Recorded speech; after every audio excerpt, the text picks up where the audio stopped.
बिस्मिल्लाहिर्रहमानिर्रहीम, अस्सलाम वालेकुम नाज़रीन कराम। मैं हूं मखदूम शहाबुद्दीन और आप देख रहे हैं मेरा फेसबुक और यूट्यूब चैनल। उम्मीद करता हूं आप सब लोग बखैर वाफियत होंगे और जहां भी होंगे अपने अहले खाना समेत खुश भी होंगे और महफूज भी। नाज़रीन कराम, कोर कमांडर्स कॉन्फ्रेंस हुई है और अब से कुछ घंटों के अंदर आज नेशनल सिक्योरिटी कमेटी की मीटिंग भी है। कोर कमांडर कॉन्फ्रेंस का एलामिया भी आया और अब इस एलामिये के बाद इमरान खान ने एक नया धमाका किया है। इस वक्त फौज और पाकिस्तान तहरीक इंसाफ की जो लड़ाई है, जो कशीदगी है, वो इस वक्त शदीद से शदीद तर होती जा रही है और अब यूं लग रहा है कि जो एक डायरेक्ट कन्फ्रंटेशन थी उसके दरवाजे तो बहुत पहले ही खुल गए हैं, लेकिन अब पॉइंट ऑफ नो रिटर्न से बहुत आगे बातें निकल चुकी हैं। होने क्या जा रहा है, खान साहब का जो रिस्पांस है वो इतना ज्यादा मैटर क्यों करता है, ये डेवलपमेंट्स भी आपके सामने रखनी है और खेल जो है वो यूं लग रहा है कि इंतहाई खतरनाक होने जा रहा है। आइंदा 72 घंटों में कुछ बहुत बड़ी डेवलपमेंट्स भी मुतवक्के हैं। वो क्या हो सकती हैं, क्या कुछ हो सकता है। कल नेशनल सिक्योरिटी कमेटी का जो आज यानी कि 16 मई बरोज मंगल इजलास है, उससे क्या कुछ एक्सपेक्ट किया जा सकता है, ये सारे नुकात डिस्कस करते हैं। अच्छा, सबसे पहले आपको मैं ये बता दूं, मैंने जब ये कहा कि chief justice of Pakistan justice Umar Ata Bandial ने जो फैसला दिया और जो समाअत की, वो बड़ी एक मुनासिब सी समाअत थी और उसके बाद जब उन्होंने कहा कि 23 मई तक समाअत मुलतवी कर दी, बहुत से लोगों को लगा कि बैकफुट पे, लेकिन चीफ जस्टिस ने पीडीएम के साथ एक ऐसा प्रैंक किया। ये पूरे मुल्क से बंदे घेर घार के लाए हुए थे, ये पूरे मुल्क से मौलाना फजलुर रहमान जो है, ऑल्दो जितने बंदे थे वो हम सब ने देखा, कैसा फ्लॉप शो था हम सब ने देखा। स्टेट जो है वो सहूलतकारी कर रहा था, रेड जोन के दरवाजे फलांगे जा रहे थे और इस्लामाबाद पुलिस का बस नहीं चल रहा था कि उन पे वारी जाएं, उन पे सदके जाएं। और इस्लामाबाद पुलिस इस वक्त, जारी बात है, मैं बार बार ये बात इसलिए कहता हूं क्योंकि इस वक्त ये सिर्फ अफसरान का मफाद है। जवान बेचारे तो अपनी ड्यूटी कर रहे हैं, वो 2 वक्त की रोटी उनके लिए भी मुश्किल है जिस तरह हम पाकिस्तानी के लिए है। वो अफसरों की वजह से और उनके इंटरेस्ट्स की वजह से इस्लामाबाद पुलिस इस वक्त नून लीग पुलिस बन चुकी है या पीडीएम पुलिस आप कह लें। और उसके बावजूद ऐसा फ्लॉप शो, 13 सियासी जमातें और एक फेक किस्म का धरना जो है वो इन्होंने प्लांट किया और मरियम नवाज शरीफ साहिबा भी और ये सारे के सारे जो कुछ भी। अच्छा, अब यहां पर मैंने जब ये बात कही कि चीफ जस्टिस ने एक प्रैंक किया इनके साथ वो हाथ किया है, बंदे मुश्किल से ये घेर घार के लाए, वो भी काबिले जिक्र नहीं थे और अब 23 तारीख तक ये बंदे टिकने थे। इन्होंने तो इधर उधर शार्ट हो जाना था, इन्होंने तो इधर उधर कल्टी हो जाना था। कितनी देर गर्मी में मदरसे के बच्चे भी बैठे हैं जो आप जबरदस्ती वहां से उठा के ले आए हैं। ऑब्वियसली कि ये सब होना था। मौलाना फजलुर रहमान साहब ने भी फेस सेविंग अपनी कर ली है। चीफ जस्टिस के इस्तीफे तक इन्होंने धरना देना था। ये स्टेटमेंट थी इज्जत महाब मौलाना फजलुर रहमान साहब की और ये स्टेटमेंट थी नून लीग की। इनके अता तारड़ और दीगर सब ने ये प्रेस कॉन्फ्रेंस करके ऐलान किया कि चीफ का इस्तीफा, फिर कोई और बात, फिर हम उठेंगे। पाकिस्तान डेमोक्रेटिक मूवमेंट के सरबराह मौलाना फजलुर रहमान ने सुप्रीम कोर्ट के बाहर धरना खत्म करने का ऐलान कर दिया। यह धरना 12 घंटे भी नहीं टिक सका। अपने खिताब में मौलाना फजलुर रहमान ने कहा कि किसी पर इंसाफ की जिम्मेदारी हो तो फरीक को एक जैसी तवज्जो देनी चाहिए। जानिबदाराना अदालती फैसले कबूल नहीं। चीफ जस्टिस ने हुकूमत पर हाथ डाला तो हुकूमत का तहफ्फुज करेंगे। भाई इस्तीफा लेके जाओ ना, तड़ी लगा के क्यों जा रहे हैं आप। मौलाना फजलुर रहमान ने कहा कि हम अदालत की कदर मंजिलत बहाल करना चाहते हैं। आज इस तारीखी इज्तिमा ने बता दिया कि फैसला अवाम को करना है। सारी पुलिस और रेंजर्स हट जाए, हम इस सुप्रीम कोर्ट की इमारत की हिफाजत करेंगे। कोई माई का लाल मैली आंख से भी इस इमारत को नहीं देख सकेगा। अब फैसला पाकिस्तान की अवाम ने करना। वैसे मौलाना साहब ने क्यों नहीं हमला किया, उसकी वजह यह भी है कि आर्टिकल 245 नाफिज है। पाकिस्तान की फौज इन्होंने खुद तलब की हुई है और पाकिस्तान की फौज ने रेड जोन में मौजूद हर बिल्डिंग, हर इमारत की हिफाजत करनी है और ये इसके अलावा और कोई नहीं है। आइन ने उन्हें यह कहा है। ऑब्वियसली अब अगर ये करते तो वो चुप तो नहीं बैठना था। फ्लैग मार्च हुई थी ना इसी सुप्रीम कोर्ट के सामने जब खान साहब वाले केस की समाअत हो रही थी, तो जाहिर बात है वो फ्लैग मार्च इसी चीज की गम्माज थी कि पाकिस्तान की जो मिलिट्री है, हमें तो बड़ी उम्मीद है अपनी मिलिट्री से, हमारे तो दिल और जान जो है वो हमारी फौज में है, तो हमें अपनी फौज से ये उम्मीद थी और इसलिए मैं इतना ज्यादा कंसर्न भी नहीं था कि मौलाना सुप्रीम कोर्ट के सामने गए, क्योंकि अगर ये कोई एडवेंचर करते तो जाहिर बात है फौज अपनी आईनी जिम्मेदारी निभाती है। आर्टिकल 245 के तहत उन्हें तलब किया गया है वो इन तमाम मकामात की हिफाजत करते। तो मौलाना साहब ने भी बैकफुट पे जाना ही मुनासिब समझा। मौलाना फजलुर रहमान ने कहा कि आज इस्लामाबाद में अवाम की अदालत लगी है, अदलिया का एहतराम करने पर यकीन रखते हैं। इस्लाम ने अदल इंसाफ का हुक्म दिया, पंजाब और केपी असम्बलियां ना तोड़ी जाती तो आज बहरान ना होता। इसके साथ साथ चीफ ऑर्गेनाइजर जो है नून लीग की मरियम नवाज, वो भी इस्लामाबाद एक नाकाम मिशन पर आई और खाली हाथ वापस जा रही हैं। पिछली मरतबा ये एक महंगाई मुकाओ मार्च लेकर आई थी और उसके तनाजुर में क्योंकि इन्होंने सामने इन्हें टास्क दिया गया था कि आपने बहाना बनाना है, हम पीछे से अपने केस माफ कराने और रिजीम चेंज के लिए खान की हुकूमत भेजेंगे, तो उसमें भी घाटे का सौदा ही किया। इस मरतबा इनके हाथ कुछ भी नहीं लगा और इन्होंने धरने से खिताब में कहा कि चीफ जस्टिस साहब, अवाम का ये समुंदर देखकर खुशी हुई या नहीं? मुकदमा कोई और था और सुओ मोटो किसी और बात पर लिया गया और इस तरह की दीगर बातें भी की।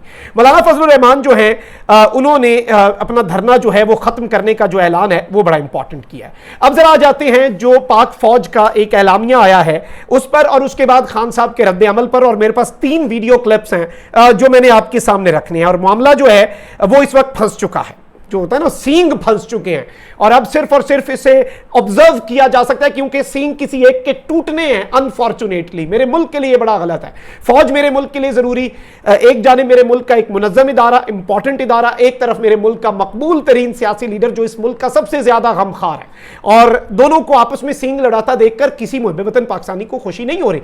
लेकिन अनफॉर्चुनेटली चीजें जो हैं वो पॉइंट ऑफ नो रिटर्न से अब बहुत आगे निकल गई हैं। अब हम कर कुछ नहीं सकते, अब हम सिर्फ इसे देख सकते हैं, इसे ऑब्जर्व कर सकते हैं, इसके ऊपर एक एनालिसिस कर सकते हैं और इसके ऊपर सही गलत जो है उसका एक इंतहाई मुनसिफाना पैमाना रखकर हम इसे परख सकते हैं। और सहाफ़ी के तौर पे भी हमारा ये काम है। Army chief general Asim Munir की ज़ेर सदारत खुसूसी कोर कमांडर कॉन्फ्रेंस, ये एक्सक्लूसिवली और एक स्पेशल कोर कमांडर कॉन्फ्रेंस हुई है। इसमें फौजी तनसीबात पर हमला करने वाले मुल्जिमान के खिलाफ आर्मी एक्ट और ऑफिशियल सीक्रेट एक्ट के तहत ट्रायल का फैसला कर लिया गया है। यानी वही खबर जो मैं इतने दिनों से आपके सामने रख रहा था वो खबर दुरुस्त साबित हुई है। पाक फौज के शोबा ताल्लुकात आमा के मुताबिक army chief general Asim Munir की ज़ेर सदारत एक खुसूसी कोर कमांडर कॉन्फ्रेंस हुई जिसमें शुरका ने मादरे वतन के दिफा में शहीद होने वालों को खिराज अकीदत पेश किया। एसपीआर ने बताया कि फोरम ने सियासी मकासद के लिए पैदा की गई चंद रोज की अमनो अमान की सूरत हाल का जामे जायजा लिया और बैरूनी स्पॉन्सर शुदा और अंदरूनी तौर पर मुनज़्ज़म प्रोपेगेंडा मुहिम पर तशवीश का इजहार किया, जबकि फोरम को शोहदा की तस्वीर और यादगारों की बेहुरमती के मरबूत तोड़ फोड़ मंसूबे पर भी ब्रीफिंग दी गई। यानी it was an organised and very आप कह लें कि वेल प्लान्ड स्ट्रैटेजी और एक आप कह लें कि इन्होंने जो अल्फाज इस्तेमाल किए हैं वो ये हैं कि ये एक बहुत well planned well thought of मंसूबा था जिसे एग्जीक्यूट किया गया, यानी ये हीट ऑफ द मोमेंट में नहीं हुआ। एसपीआर का कहना था कि फोरम ने जारी सियासी अदम इस्तेहकाम से निपटने के लिए तमाम स्टेक होल्डर्स के दरमियान कौमी इत्तफाक राय और अवामी एतमाद बहाली के लिए कौमी इत्तफाक राय की जरूरत पर जोर दिया, यानी मुल्क में सियासी इस्तेहकाम खत्म हो इस पर भी जोर दिया है। पाकिस्तान के कोर कमांडर्स के इजलास के बाद पाकिस्तान की फौज ने एक यूनाइटेड स्टेटमेंट दी है। पाक फौज की शोबा ताल्लुकात आमा के मुताबिक अस्करी क़यादत के खिलाफ मुनज़्ज़म प्रोपेगेंडा मुहिम शुरू की गई जिसका मकसद मुसल्लह अफवाज और अवाम के दरमियान और मुसल्लह अफवाज के रैंक और फाइल्स में दरार पैदा करना है। दुश्मन कुव्वतों के ऐसे मज़मूम प्रोपेगेंडे को पाकिस्तानी अवाम की हिमायत से शिकस्त दी जाएगी। पाकिस्तानी अवाम हर मुश्किल में हमेशा मुसल्लह अफवाज के साथ खड़े हैं।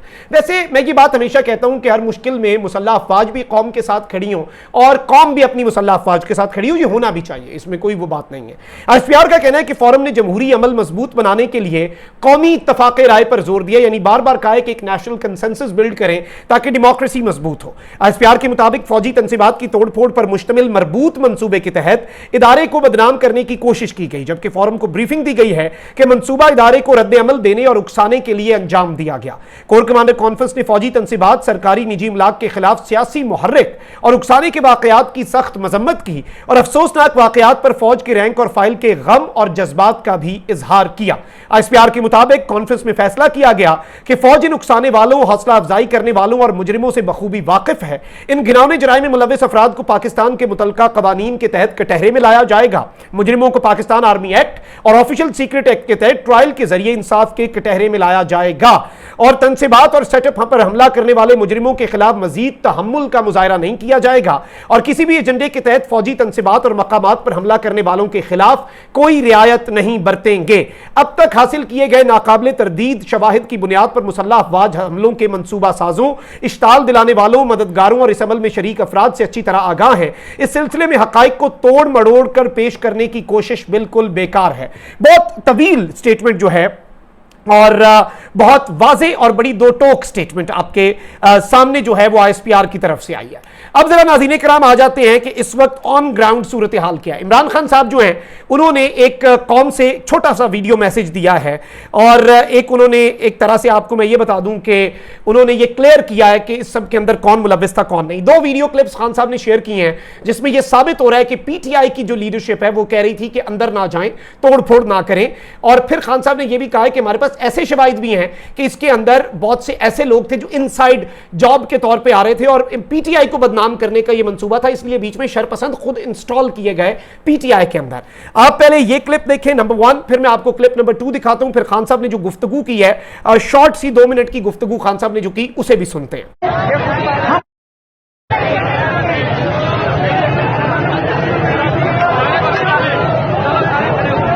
मेहरबानी करके अंदर जाने की बिल्कुल मत कोशिश करें, आप बाहर आ जाएं सारे। हम प्रोटेस्ट करने आए हैं, इसमें जो शरारती एलिमेंट। जी नाज़रीन इकराम, आपने डॉक्टर यास्मीन राशिद साहिबा की ये गुफ्तगू सुनी जिसमें वो कह रही हैं कि जी शरारती एलिमेंट्स जो हैं बीच में शरपसंद एलिमेंट्स हैं उनसे बाज रहे, हम यहां पर प्रोटेस्ट करने आए, हम सिर्फ बाहर प्रोटेस्ट करेंगे। नंबर 1 खान साहब ने यह साबित किया है। दूसरा, खान साहब की जो बहनें हैं वो भी नौजवानों को समझाने की कोशिश कर रही हैं जो नहीं समझ रहे, और वो बड़ी डिटेल में उन्हें समझाने की बच्चों को कोशिश कर रही हैं। और ये बच्चे नहीं, मैं समझता हूं जो गया अंदर उसके खिलाफ कार्रवाई हो जाए, लेकिन और यही खान साहब का भी मुतालबा है कि इसकी शफाफ तहकीकात हो। आप जरा ये सुने।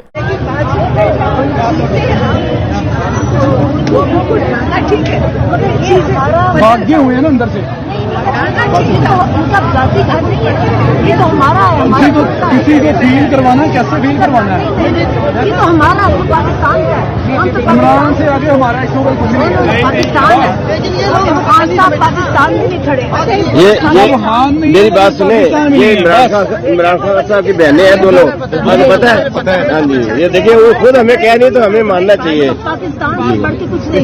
जी बिल्कुल ठीक है सिस्टर, हम इंशाल्लाह ताला नहीं कुछ नहीं तोड़ेंगे। हमारी तरबियत है, बिल्कुल खड़े हुए, मतलब पाकिस्तान तो पीटीआई के कारकुन कोई भी नहीं तोड़ फोड़ कर रहे हैं। हम जो बेसिकली शुरू में जो लोग आए उनके जज्बात लोगों के लेकिन कोशिश एजेंसियों ने खुद ही तोड़ फोड़ किया है। ये एजेंसियों के बंदे हैं, अंदर है एजेंसियों के बंदे हैं। बिल्कुल एजेंसियों के बंदे साथ हैं।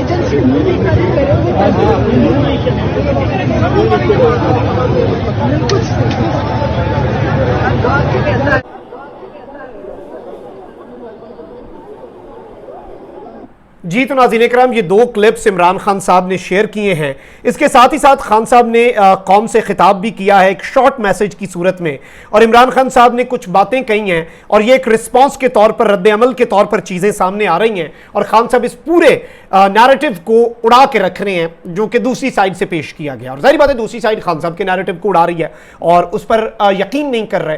तो लेट्स सी ये ऊंट किस करवट बैठता है ये तो आने वाला वक्त बताएगा, लेकिन आप पहले ये सुने। बिस्मिल्लाहिर्रहमानिर्रहीम। मेरे पाकिस्तानियों, अब तो मुझे जेल से जब बाहर आया हूं मुझे वक्त मिल गया है तहकीकात करने का। तो मुझे अब ये एक मुनज़्ज़म साजिश नजर आई है जिसके तहत जलाई गई हैं गवर्नमेंट बिल्डिंग्स, ये कोर कमांडर का घर जलाया गया है। जो भी मुझे पता चला है कि तकरीबकारों को बीच में डाला गया बंदूकें लेके, उन्होंने लोगों को इश्तियाल दिया। हमारे पास अब वीडियो एविडेंस है इसकी। मैं ये चाहता हूं कि एक इंडिपेंडेंट इंक्वायरी हो। कभी भी जज फैसला नहीं करता जब तक वो दोनों तरफ ना सुने। इस वक्त 1 साइडेड बयानियां चल रहे सारे इलेक्ट्रॉनिक मीडिया पे, और वो ये जो सारे माफिया बैठा हुआ है जिन्होंने फायदा उठाया, जिन्होंने बल्कि जिस तरह मुझे पकड़ा गया, फौज मुझे पकड़ के लेके जा रही है और जिस तरह पकड़ा गया उसका जो रद्द अमल आना था उसका फायदा उठाते हुए सारा नजला तहरीके इंसाफ के ऊपर गिराया है, जो कि और लोग थे करने वाले। और जब भी इंशाअल्लाह इंडिपेंडेंट इंक्वायरी होगी, हमारे पास वीडियोस हैं जो लोग इसमें शामिल थे जिन्होंने प्लान तरीके से यह सारा किया। जिस पार्टी ने 27 साल कभी किसी किस्म का इंतशार नहीं किया, जिस पार्टी ने जब उसके चेयरमैन को गोलियां लगती है कत्ल करने के लिए, तब भी हमने तो कोई तोड़फोड़ नहीं की, कोई जलाओ घराव नहीं किया। जबकि मैंने एक इंटेलिजेंस ऑफिसर का नाम भी दिया, तब तो कुछ नहीं हुआ। तो ये अब एकदम क्या हुआ? ये एक प्लान है, प्लान था पहले से, लंदन प्लान। तहरीक इंसाफ को बैन करना है, इमरान खान को जेल में डालना है, इनके लोगों को हरासा करके जेलों में डालना है, खौफ सदा करना है ताकि कोई निकले ना। ये है प्लान। लेकिन जो भी ये कर रहे हैं, आपको ना तारीख का पता है, ना आपको सियासत का पता है, ना आपको पता है कि ईस्ट पाकिस्तान में हुआ क्या, क्योंकि मुझे याद है क्या हुआ। कैसे यही कोशिश की गई सबसे बड़ी जमात से और मुल्क को तबाही की, मुल्क को तोड़वा दिया गया। आज उससे भी खतरनाक कोशिश की जा रही है। तो मैं सारी अपनी कौम को कहता हूं कि इस साजिश को आपने शिकस्त देनी है। पुरअमन एहतजाज करना आपका आईनी हक है। हम भेड़ बकरियां नहीं हैं। हम ये जो कोशिश कर रहे हैं कि हम इतने खौफजदा हो जाएं कि ये जो मर्जी करें, हम बस सहमे बैठे रहे कि जी हमें जेल में ना डाल दें। मेरी कौम गौर से सुन लो, ये है वक्त अपनी हकीकी आजादी लेने का। इसको जाया ना करना, आगे ऐसा वक्त नहीं आएगा। शुक्रिया। जी नाज़रीन इकराम, आपने खान साहब की ये स्टेटमेंट सुन ली और जारी बात है इसमें खान साहब ने एक काउंटर आर्गूमेंट भी दिया है। खान साहब ने ये भी कहा है कि जो इल्ज़ाम लग रहा है तनसीबात का, हमारे पास सबूत हैं और वो एक जुडिशल इंक्वायरी चाह रहे हैं, एक जुडिशल कमीशन चाह रहे हैं। दूसरी साइड पे ये बात कही गई है कि आर्मी एक्ट और ऑफिशियल सीक्रेट एक्ट के तहत किया जाएगा। So let's see how things unfold. लेकिन ये अभी तक का मामला है और जारी बात है आइंदा 72 घंटों में बहुत कुछ वाज़ेह भी हो जाना है। अपना बहुत ख्याल रखिए। अल्लाह निगहबान। पाकिस्तान जिंदाबाद।